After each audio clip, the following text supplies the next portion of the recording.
Coucou mes petits choux.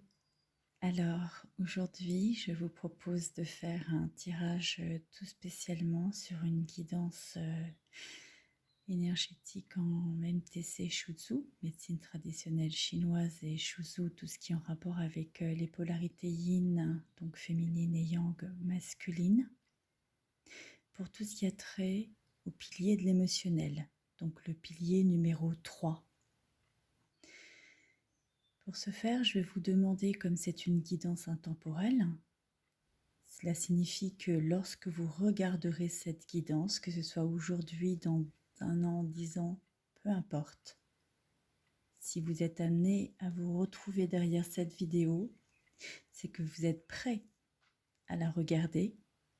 Et si cette vidéo vous parle, c'est que vous êtes prêt à être connecté au sens et au reflet qu'elle vous transmet par le signe que vous aurez su décoder et par la même que vous serez transmuté par les résolutions qui vous seront données.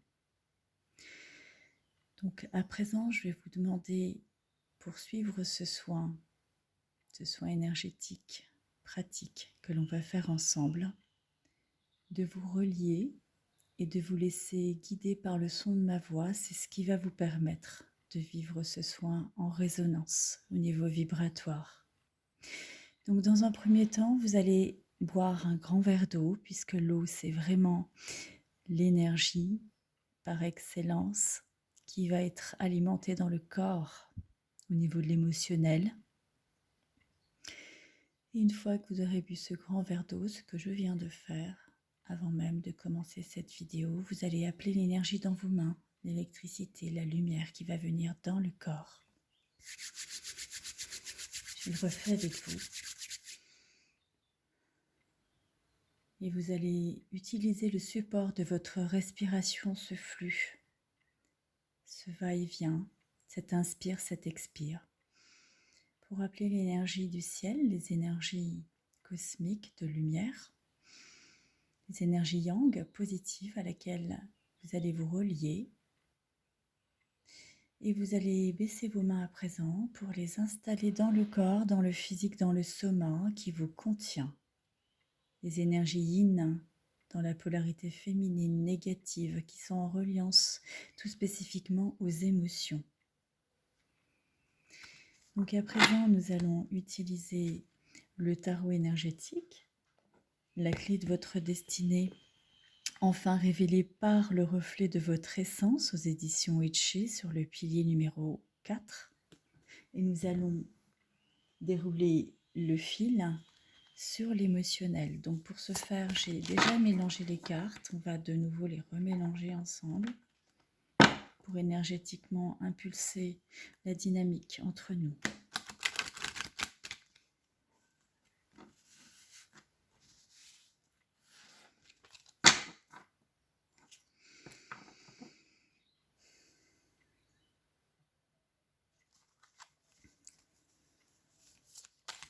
Je vais laisser venir une carte qui va correspondre à la problématique émotionnelle. Voilà, cette carte est tombée, c'est cette carte qui vous correspond. Et c'est cette carte que nous allons traiter sur le plan émotionnel. Je vais la positionner ici dans un premier temps. Nous allons prendre celle-ci qui lui fait face, qui sera sa résolution. Et à présent, nous allons procéder au tirage de la première énergie. Deuxième énergie concernant l'émotionnel. Troisième énergie. La clé. La résolution dans la lumière. Quatrième énergie. Cinquième énergie. Sixième énergie. La manifestation dans le soma.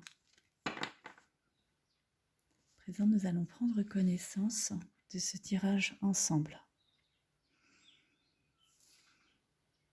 On est sur une problématique terre au niveau de l'émotionnel.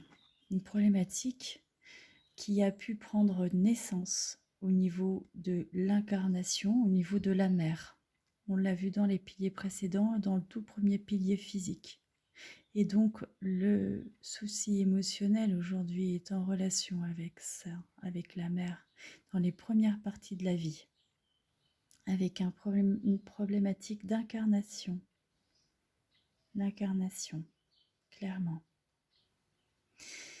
Donc là, ce qui ressort dans le travail au niveau de l'émotionnel, on va prendre cette première carte pour la découvrir ensemble.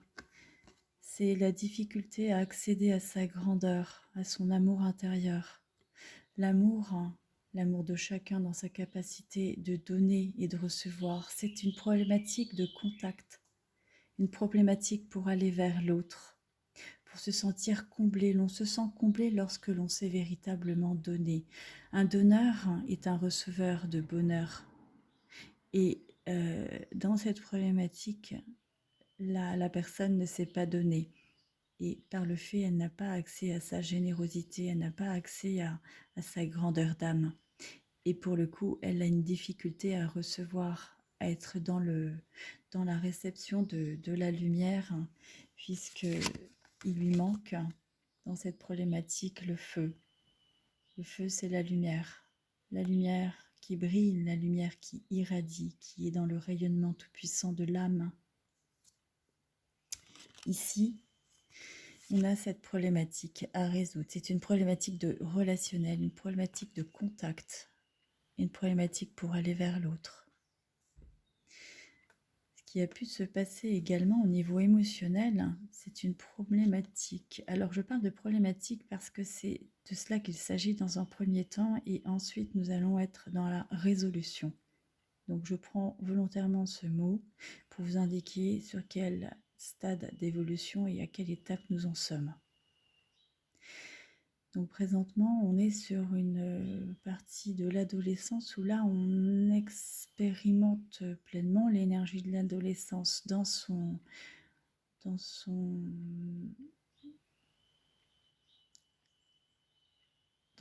temps, dans ce qui correspond à son expression, puisqu'on est entre à peu près 10 et 20 ans. Et ça correspond. C'est une personne qui a pu chercher à se réaliser pendant cette période au travers de la lumière et qui a pu, au travers de cette lumière, avoir des soucis de transformation. Ne pas savoir comment se saisir de la clé, ne pas savoir communiquer, ne pas savoir justement comment résoudre la problématique initiale de communication. C'est ce qui a pu s'exprimer fortement pendant la première partie de vie de cette personne. Il peut s'agir d'un homme ou d'une femme, vous transposez en fonction de votre polarité. On est encore effectivement dans cet axe, toujours le même axe. De fait, cette personne n'a pas accédé à cette perle rare qui siège au cœur de cet écrin qui le contient, dans cette capacité de se trouver apaisé. C'est un cœur blessé. C'est un cœur blessé. On voit bien que la première carte, qui est une carte chaleur, une carte d'amour, n'est pas assouvie, n'est pas entièrement vécue, ressentie, aspectée.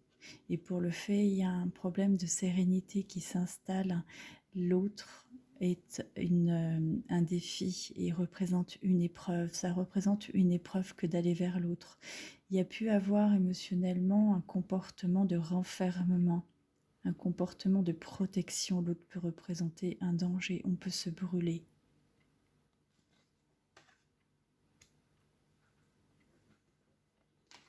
On a pu justement ne pas savoir comment communiquer, ne pas avoir la clé.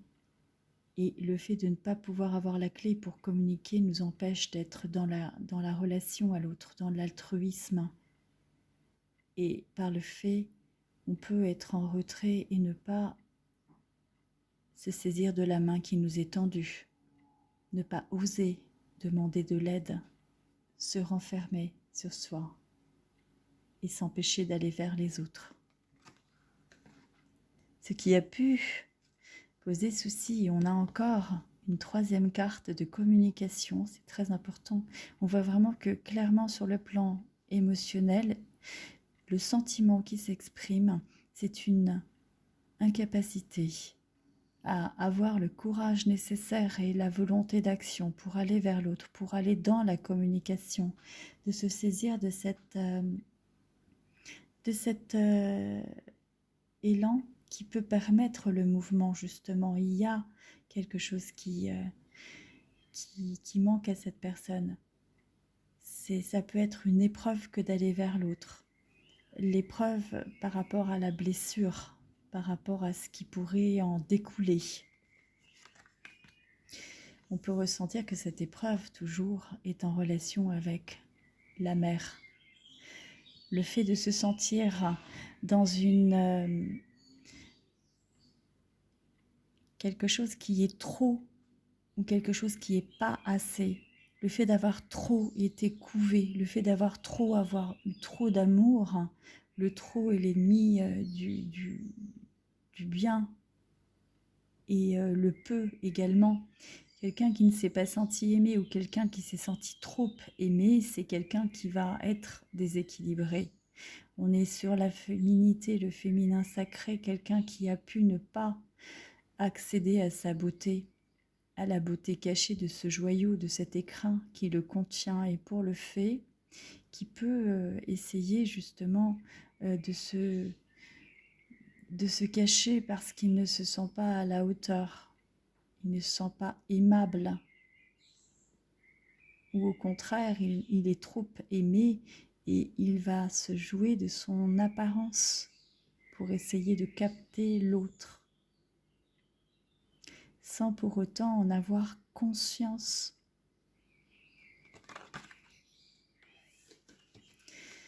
La problématique qui peut se jouer par rapport à cela, c'est ne pas avoir accès à son pouvoir créateur, à la réalisation de tous ses possibles, ne pas prendre conscience de cette divinité incarnée, de ses potentialités de transformation et de métamorphose, ne pas accéder à cette essence de la réalisation, de la métamorphose, de la magie incontestée, de la fée ou du mage qui siège en chacun de nous, pour justement s'empêcher d'y accéder, s'empêcher d'avoir cet élan, s'empêcher ce retour, s'empêcher ce mouvement vers l'autre, s'empêcher ce nouveau départ, s'empêcher ce nouveau souffle de vie, cette renaissance.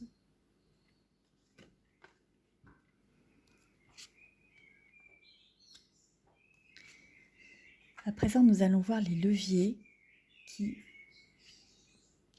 aujourd'hui, vont vous permettre de transposer et de faire ce soin, cette guérison énergétique au niveau du pilier de l'émotionnel. Comment aujourd'hui transmuter tout ce qui vous avait été donné dans un premier temps, dans une première partie de vie, en termes d'expérience, pour, au travers de ce reflet, accéder à votre essence révélée, ce vers quoi vous tendez profondément, ce vers quoi vous allez vous révéler. Ce qui est intéressant, c'est que le fait d'avoir transmuté l'énergie, d'avoir été trop couvé ou au contraire délaissé de la mer, va aujourd'hui vous donner un enracinement, une capacité d'acceptation. J'accepte ce qui est tel que cela est, et en ce sens, je suis enclin à transformer mon histoire, à me réaliser dans le sens et l'essence de ce qui est tel que cela est, sans le juger et l'interpréter, car je me laisse aller profondément vers ma destinée. Ici, on voit que c'est une personne qui veut devenir stable, puissante, et qui va pouvoir transposer son expérience en étant quelqu'un de solide à l'image des autres. Il va porter un regard nouveau sur son expérience qui va lui conférer une certaine capacité d'adaptation et de réalisation dans un accomplissement, une prise de conscience. On est sur l'énergie Terre qui est l'énergie de conscience résolue dans l'énergie et dans la polarité correspondante. Ici, on a aussi une résultante dans l'énergie et dans la polarité correspondante qui est parfaitement transmutée et intégrée en ce sens que cette personne a accédé désormais au don. En recevant, en acceptant de prendre, elle se réalise, elle se saisit de la baguette magique pour devenir cette fée magique, cette féerique fée magique au pouvoir illimité, investie de l'amour inconditionnel dans l'expression de la magie lorsque l'âme agit en essence et en conscience dans le reflet révélé vers sa destinée. Cette personne aujourd'hui a accès au don dans sa capacité de donner mais surtout de recevoir en âme et conscience tous les joyaux qui siègent au cœur de son être, qui lui reviennent en retour dans le rayonnement de ses actes. C'est l'amour avec un grand A. Aujourd'hui, cet être, cette âme est investie de l'or pur. Et cet or pur, c'est la vérité. C'est l'axe qui la relie et qui la lie de nouveau entre les deux lumières du feu, de la chaleur et du feu de l'ardeur, le feu de l'amour et le feu du rayonnement de l'amour dans l'axe. Entre l'obscurité et la lumière, l'or pur, c'est le fil d'or. Dans cette justesse, dans cette cohérence de ce joyau sacré, dans cet écrin qui le contient, dans cette âme investie, qui s'aime et qui aime en retour. S'aimer, c'est avoir investi son ego. Ce que l'on aime chez l'autre, c'est ce moi qui se reflète dans le miroir. Je t'aime parce que je m'aime, et si je m'aime, alors tu peux m'aimer. Dans cette vérité hors pure et véritable, dans ce silence, enfermé dans cet écrin, dans ce joyau stable et véritable, qui est ce corps incarné et révélé dans la matière. Absolument. Et dans la réalisation de la maturité, dans l'ancrage, dans le centrage, dans une nouvelle incarnation. Mature et raisonnée et à la fois libérée de l'anxiété parce qu'on a dépassé les problématiques qui sont liées à la terre, à la mer. Ce féminin sacré, c'est une polarité, qu'il s'agisse d'un homme ou d'une femme. Je parle de la polarité du féminin sacré. Un homme peut avoir cette polarité de féminin sacré, comme une femme peut avoir la polarité du masculin sacré. Là, il s'agit de quelqu'un qui investit de la polarité du féminin sacré dans la maturité et dans la réalisation. Quelqu'un qui aujourd'hui tend à se réaliser. On est entre 40 et 50 ans. On est dans l'axe de la réalisation et dans son essence, dans sa résilience, dans sa transmutation de l'expérience.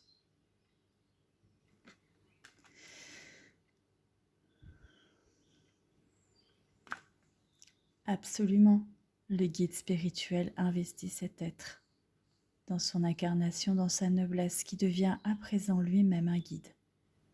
Le guide dans la noblesse. Dans la noblesse, il y a le respect de soi que l'on acquiert, qui nous permet de respecter l'autre, de respecter la vie tout autour de nous, de respecter cette magie révélée. La capacité de guider également l'autre sur son chemin dans la liberté. La liberté, c'est le détachement. On a aspecté le lien dans la relation. On n'est plus dans une relation fusionnelle à la mer ou alors une relation où il n'y a pas le sentiment d'amour et donc une relation qui est en rapport avec la blessure de rejet liée à l'incarnation, à l'enracinement et à la réalisation. Donc là, on est véritablement dans quelque chose d'investi, de réalisé et de clairement compris.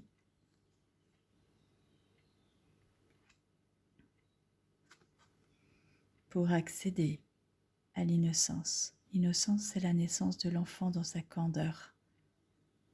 C'est l'investiture de l'écrin, de l'âme qui s'incarne dans la matière, de l'obscurité, de cette lumière dans cette obscurité, ce reflet qui est la candeur, l'innocence de l'âme, justement incarnée. Il s'agit bien de l'incarnation dont je vous parle, le siège de l'âme immuable et éternelle qui sommeille en chacun de nous, profondément connecté à l'enfant intérieur qui sommeille et siège au fond de moi.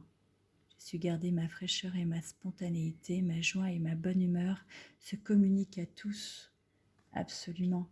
On accède au rayonnement de l'âme toute puissante. Une fois que l'âme a réalisé son incarnation, qu'elle est consciente de sa reliance à l'univers, de sa reliance à la lumière, alors cette âme est tout investie de sa puissance, de sa résolution, de sa capacité de réalisation, parce qu'elle devient la source. Elle fait partie de cette source et elle est à la fois la source dans sa capacité de donner. Et dans le don, dans cette générosité, il y a le recevoir. Donc quelqu'un qui donne, un donneur, est dans le bonheur. Il est dans la réalisation de l'amour, dans l'étoile rayonnante. L'étoile, c'est le yang, dans le yin, c'est l'âme investie dans l'obscurité. L'étoile de la lumière investie dans l'obscurité de la nuit.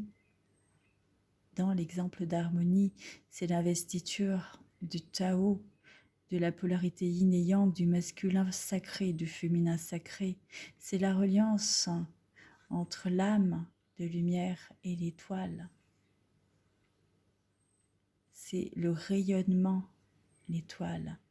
L'étoile à 5 branches, la tête, les 2 bras, les 2 jambes. Le rayonnement de l'être dans toutes ses manifestations, ici et maintenant, dans son corps investi.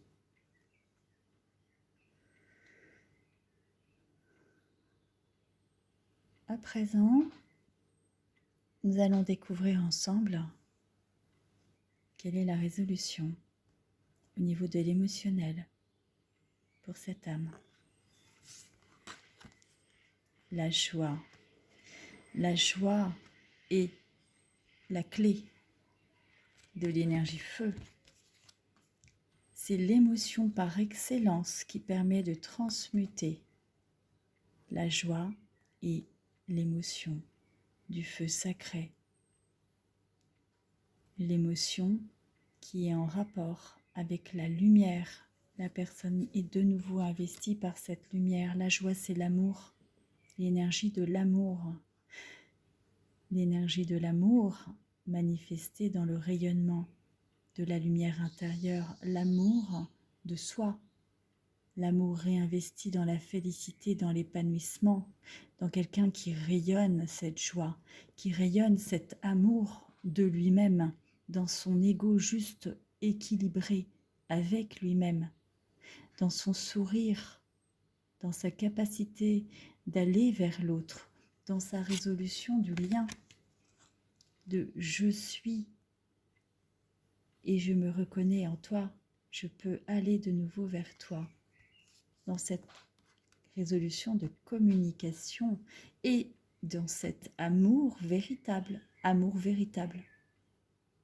L'amour véritable efface toute conscience de l'ego. C'est l'ego justement équilibré, c'est exactement ce que je viens de vous révéler. L'ego, c'est l'amour.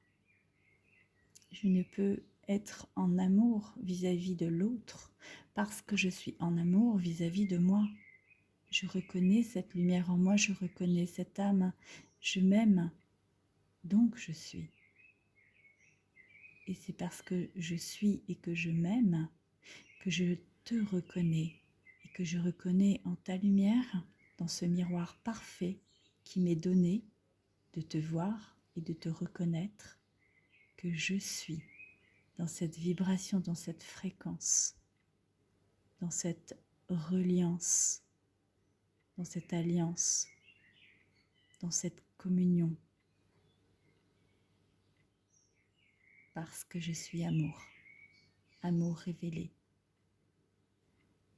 Voici aujourd'hui ce sur quoi je vous demande de méditer, dans cette réparation de fractures émotionnelles, dans cette réparation de blessures,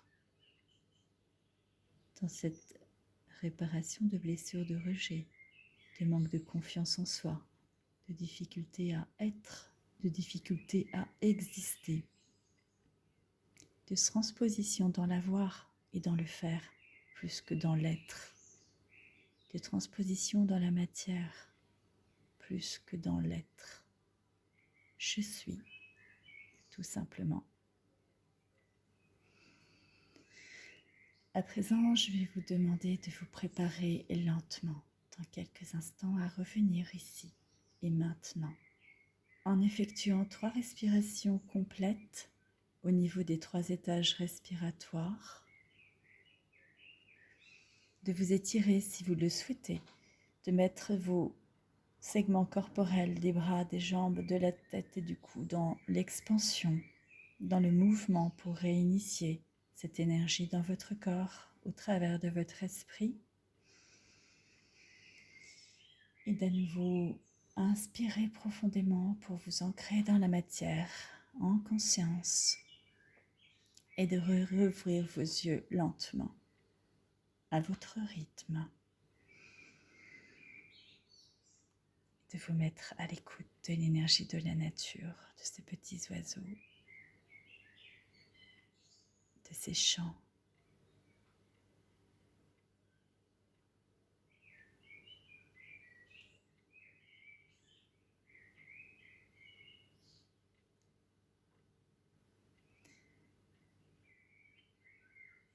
Je suis heureuse d'avoir partagé cet instant avec vous. Il me tient à votre entière disposition pour toutes vos questions. N'hésitez pas, si vous avez aimé ce partage et tous ces petits outils d'autonomie que je vous donne de tout cœur, à le partager à votre tour et à le liker si vous aimez. Faites-en profiter des personnes qui pourront en avoir besoin, qui sont dans des émotions conflictuelles aujourd'hui et à qui ça pourrait faire le plus grand bien. Je le souhaite de tout mon cœur et je vous aime. Allez mes petits choux, zou, à très vite.